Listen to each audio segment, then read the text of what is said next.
యాదాద్రి భువనగిరి జిల్లా స్వర్ణగిరి ఆలయం వద్ద 45వ దసరా దీపావళి సమ్మేళన కార్యక్రమం నిర్వహించారు. ఇక తెలంగాణ రాష్ట్ర కుటుంబ సంఘం ఆధ్వర్యంలో ఈ కార్యక్రమం జరిగింది. ఈ కార్యక్రమంలో ముఖ్య అతిథిగా హర్యానా గవర్నర్ బండారు దత్తాత్రేయ, ప్రభుత్వ పిల్లలయ్య, ట్రస్ట్ బోర్డు మెంబర్ ఎగ్గే మల్లేశు, రాష్ట్ర కుటుంబం సంఘం ప్రెసిడెంట్ క్యామ మల్లేశు ఇక తదితరులు పాల్గొన్నారు. ఇక ఈ సందర్భంగా గ్రూప్ 1, 2 అదేవిధంగా ప్రభుత్వ ఉద్యోగులు సన్మానించారు. ఇక తర్వాత ఏర్పాటు చేసి క్రీడలలో గెలుపొందిన వారికి బహుమతులు అందజేశారు. ఇక అనంతరం ఆలేరు నియోజకవర్గంలో గెలిచిన కుటుంబ సర్పంచులకు బంగారు దత్తాత్రేయ చేతుల మీదుగా సత్కరించారు.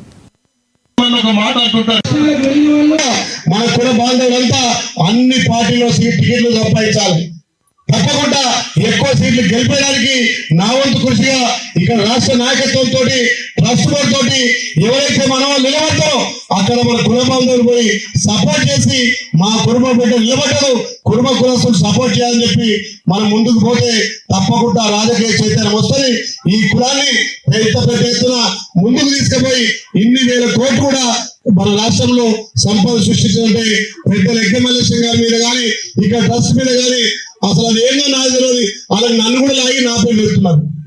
వాళ్ళు మనసులా దుర్మార్గులా చదువుకున్న వాళ్ళ ఏ రకంగా మాట్లాడాలి, అలా తోచినట్టుగా 10 రూపాయలు సాయం చేసుకుంటే ముందుకు పోతే వాళ్ళ ఎమ్మెల్యే గారు కూడా పాత్ర ఉంది. అంటే మంచి పనికి ఎమ్మెల్యే గారు సహకరించకూడదా? ప్రభుత్వం సహకరించొద్దా?